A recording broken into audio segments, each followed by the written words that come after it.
कि आम आदमी पार्टी है, केजरीवाल है, जिसको मैं छोटा रिचार्ज कहता हूं, आप जानते हैं कि दिल्ली में जब CAA का एहतजाज चल रहा था शाहीन बाग में, यही दिल्ली का मुख्यमंत्री था जिसने अपने एक बयान में कहा था कि अगर मेरा बस चलता तो मैं 15 मिनट के अंदर शाहीन बाग को हटा देता। ये इसका असली चेहरा है। ये वही दिल्ली का मुख्यमंत्री है जिसने कोविड की पहली वेव में तबलीगी जमात के ऊपर झूठा इल्जाम लगाया। और आपको मैं याद दिलाना चाहूंगा कि तबलीगी जमात के ऊपर झूठा इल्जाम लगाकर इसने पूरे मुल्क में मुस्लिम अल्पसंख्यक समाज के खिलाफ एक नफरत की फिजा को पैदा कर दिया। और सब लोग यही समझते थे कि मुसलमानों की वजह से कोविड फैला है। आपको याद दिलाना चाह रहा हूं, यही दिल्ली का मुख्यमंत्री वजीर आला चीफ मिनिस्टर था जिसने कोविड की पेशेंट की लिस्ट रिलीज होती थी तो एक सेक्शन में लिखा होता है कि इतने लोगों को आज कोविड हुआ, इतने लोग डिस्चार्ज हुए, तो उसी सेक्शन में बाजू लिखता था कि तबलीगी जमात सुपर स्प्रेडर का नाम इसने दिया था। जिसके जहन में नफरत भरी हुई है, जो हिंदुत्व आइडियोलॉजी का मानने वाला है और दिखावे के लिए बहुत कुछ कहता है, मगर इसका दिल, इसका जहन पूरा हिंदुत्व आइडियोलॉजी के ऊपर है। तीसरी बात मैं आपको बताना चाहूंगा कि दिल्ली में बदतरीन फसाद हुआ और उस फसाद के बारे में क्या दिल्ली के मुख्यमंत्री ने एक लफ्ज कहा? कुछ नहीं कहा। लोग मर रहे थे, घर जलाए जा रहे थे, लोग परेशान थे और ऐसे वक्त में दिल्ली का ये चीफ मिनिस्टर गांधी समाधि के पास जाकर आंख और मुंह बंद करके बैठ जाता है। मैं चैलेंज कर रहा हूं केजरीवाल के पार्टी के जिम्मेदारों को, बताओ दिल्ली में जो फसाद हुआ तुम्हारा उसके बारे में क्या राय है? इनके पास कोई राय है? तुमने कोई बात की, तुमने उसका कंडेमनेशन किया? कुछ नहीं किया। और उसके बाद आप देखते हैं कि फसादात के बाद कंपनसेशन नहीं दिया जाता, कोई कंपनसेशन नहीं दिया जाता। ये इसका असली चेहरा है। इस वार्ड में पीने का पानी नहीं है और वो छोटा रिचार्ज सारी दुनिया में बाजा बजाता है, सारी दुनिया में बाजा बजाता है कि मैं पानी फ्री में दे रहा हूं। ऐ दिल्ली के मुख्यमंत्री, आओ यहां पर जाकर नगर को, ओखला को और यहां का पानी पीकर बताओ उसके पानी में कितना मजा आता है, तुमको पता चलेगा। ये दिल्ली का चीफ मिनिस्टर, मेरी बात को याद रखिए, मैं आपको जज्बात में लाने के लिए नहीं कह रहा हूं, बल्कि ये 2013 का नरेंद्र मोदी है। नरेंद्र मोदी इसके बड़े भाई है, ये इनका छोटा भाई है। इतनी फिरका परस्ती इसमें है कि इसने कह दिया कि हमारे जो करेंसी के नोट हैं, 100 रुपए की, 500 और 2000 की नोट पर दिल्ली के मुख्यमंत्री ने कह दिया कि इस पर गांधी की फोटो के साथ, बल्कि उसके ऊपर देवी देवताओं की फोटो को लगाया जाए। हम दिल्ली के मुख्यमंत्री से पूछना चाहते हैं कि क्या तुमको याद नहीं आया कि ये मुल्क सेक्युलर मुल्क है, ये भारत है जिसका कोई मजहब नहीं है। किस बुनियाद पर तुमने तजवीज दी? तो मालूम हुआ कि दिल्ली का मुख्यमंत्री हिंदुत्व की आइडियोलॉजी पर चलना चाहता है। वो इस मुल्क को एक हिंदुत्व तहजीब में डुबो देना चाहता है। वो भारत के सेक्युलरिज्म को जो संविधान में लिखा गया उसको खत्म करना चाहता है। मेरे अजीज दोस्तों, मेरी इज्जतदार माँ और बहनों, मैं आपको ये बात इसलिए बता रहा हूँ कि आपको एक अहम फैसला लेना है। 4 दिसंबर के दिन अगर आप लड्डन भाई को कामयाब करेंगे तो दिल्ली के मुख्यमंत्री को एक पैगाम मिलेगा कि अब तुम बीजेपी से डराकर हमारा वोट नहीं हासिल कर सकते। बीजेपी में जितने नेता हैं,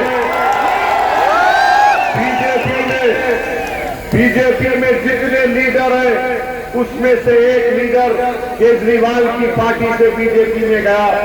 वही शख्स नारा लगाता है कि देश के गद्दारों को गोली मारो।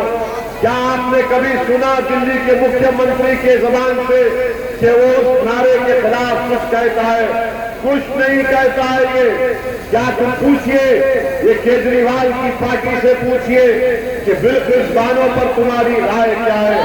बिल्किस बानो के ऊपर कुछ नहीं कहेंगे। बिल्किस बानो के बारे में दिल्ली के डिप्टी चीफ मिनिस्टर से मीडिया ने पूछा तो उन्होंने कहा कि हम बिल्किस बानो की बात नहीं करेंगे, हम स्कूल की बात करेंगे। अरे अगर बिल्किस बानो की बेटी जिंदा होती, जिसको उसकी मां के सामने उसका रेप अस्मत रेजी करके अपनी बेटी का कत्ल कर दिया गया, अगर बिल्किस की बेटी जिंदा होती तो शायद उसकी बेटी आज जामिया यूनिवर्सिटी में पढ़ती होगी। अगर केजरीवाल और उसकी पार्टी बिल्किस के ऊपर बात नहीं करेंगे, पूछो ये केजरीवाल की पार्टी से और वो उससे पूछिए कि यूनिफॉर्म सिविल कोड के बारे में तुम्हारी क्या राय है। यूनिफॉर्म सिविल कोड के बारे में कुछ नहीं कहेंगे।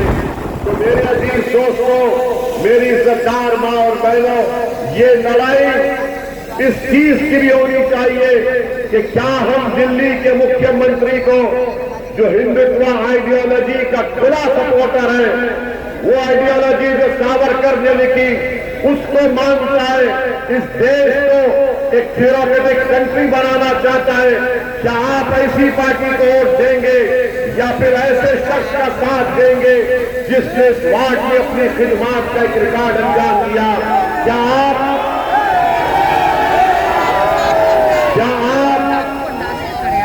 आप ऐसे झूठे का साथ देंगे या लड्डन भाई जैसे सच्चे का साथ देंगे? आप किसका साथ देंगे? आप किसका साथ देंगे? आप किसको वोट देंगे? आप किसको वोट देंगे? आप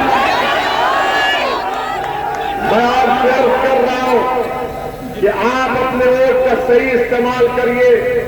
फिर से आपके लिए कह रहा हूं कि कांग्रेस पार्टी मैदान में नहीं है। 3 मरतबा आपने उनको मौका दिया, उन्होंने इस वार्ड की आवाम को धोखा दिया। आपने उस छोटे रिचार्ज को मौका दिया असेंबली इंतखाबात में, उन्होंने कुछ नहीं किया, बल्कि ओखला ने कुछ नहीं किया। आज आपसे मैं अपील करने आया हूं कि एक मरतबा लड्डन भाई को आप अपनी मोहब्बत और इज्जत से नवाजिए। मैं गारंटी के साथ कह सकता हूं कि इंशाअल्लाह ताला जो तकालीफ आपकी है वो तकालीफ खत्म होंगे। ये शिफाउर रहमान है, पूछिए ये केजरीवाल से कि बताओ शिफाउर रहमान के बारे में तुम्हारी राय क्या है? कुछ नहीं बोलेगा। पूछिए इस मुख्यमंत्री से, पूछिए कि क्या तुम खालिद सैफी को जानते हो? वो खालिद सैफी जिसकी बीवी, जिसकी पत्नी रो रो कर वीडियो जारी करती है कि मेरा शौहर खालिद सैफी जेल में मर जाएगा, बीमार है, उसका इलाज नहीं हो रहा है। तो ये केजरीवाल का मंत्री ईडी के कस्टडी में जेल को जाता है और जेल में बैठकर इसके हाथ और पैर को तेल लगाकर इसकी मसाज किया जाता है। सोचो आप कि आपने केजरीवाल का साथ दिया। एक तरफ हमारा भाई खालिद सैफी है जिसकी बीवी तड़प रही है अपने शौहर के लिए, तो दूसरी तरफ केजरीवाल का मिनिस्टर है जो जेल में बैठा है और उसको पूरी सहूलतें मिल रही है। बताओ अजीज दोस्तों और बुजुर्गों, ये खुली नाइंसाफी नहीं है तो क्या है? इसीलिए आपको इन तमाम नाइंसाफियों के खिलाफ मुत्तहिद होकर आपको जवाब देना पड़ेगा। और जवाब हम सिर्फ नारे लगाकर नहीं दे सकते, जवाब हम सिर्फ जज्बाती तकारीर से नहीं दे सकते, बल्कि मैं जाकिर नगर की आवाम से अपील कर रहा हूं। आपने देखा कि पार्लियामेंट में जब CAA का कानून लाया गया था तो मैं और इम्तियाज जलील साहब ने भाजपा के 3 सहयोगियों के सामने मोदी और अमित शाह के हाथ में हाथ डालकर हमने कहा कि कानून बताइए आप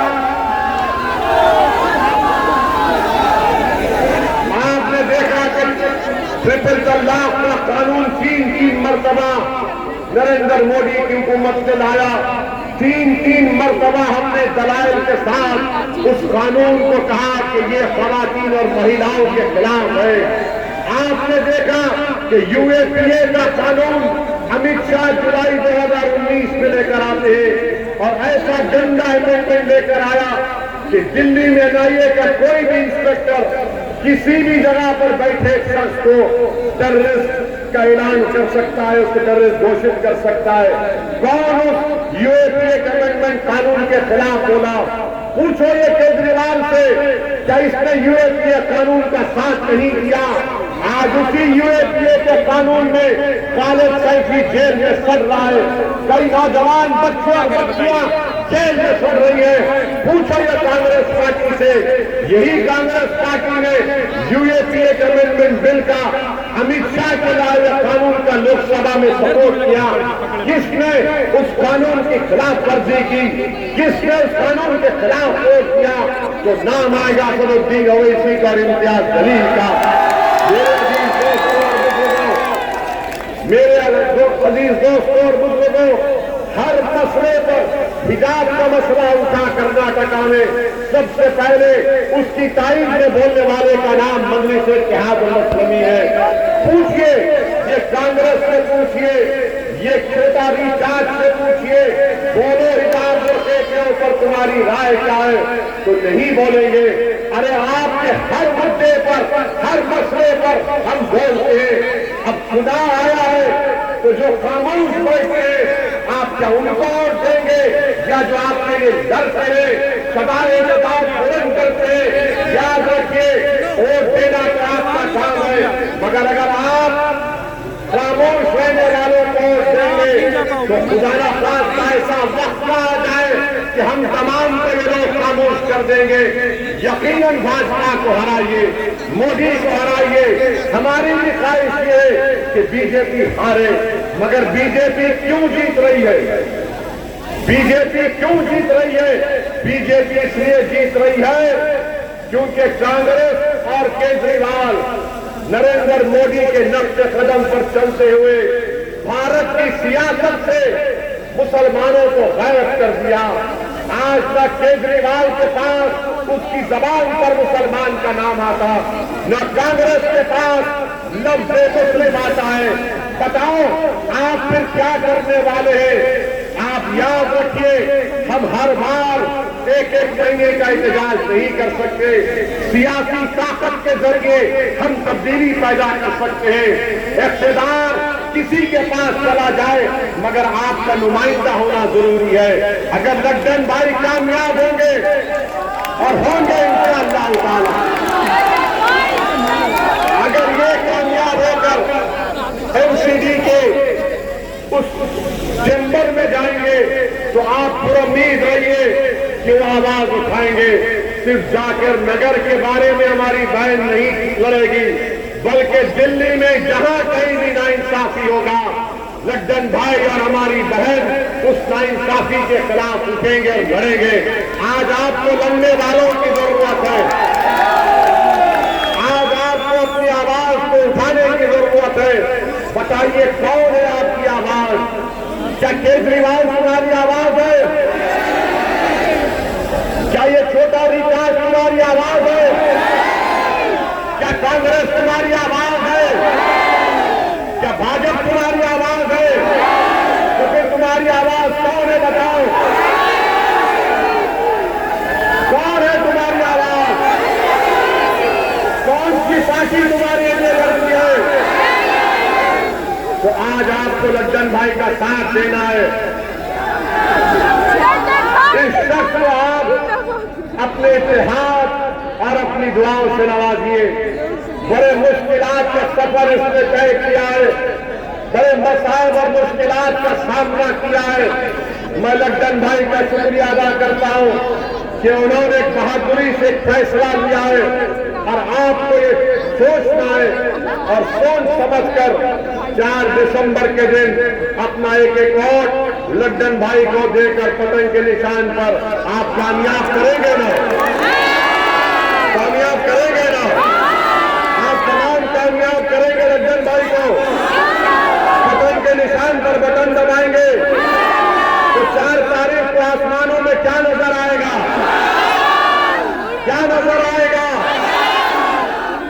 कहीं झाड़ू तो नहीं दिखेगी, कहीं हाथ तो नहीं नजर आएगा। तो फिर जब आपने फैसला कर लिया है तो कि मैं आपकी तरफ से लड्डन भाई को पेशी मुबारकबाद दे दूं,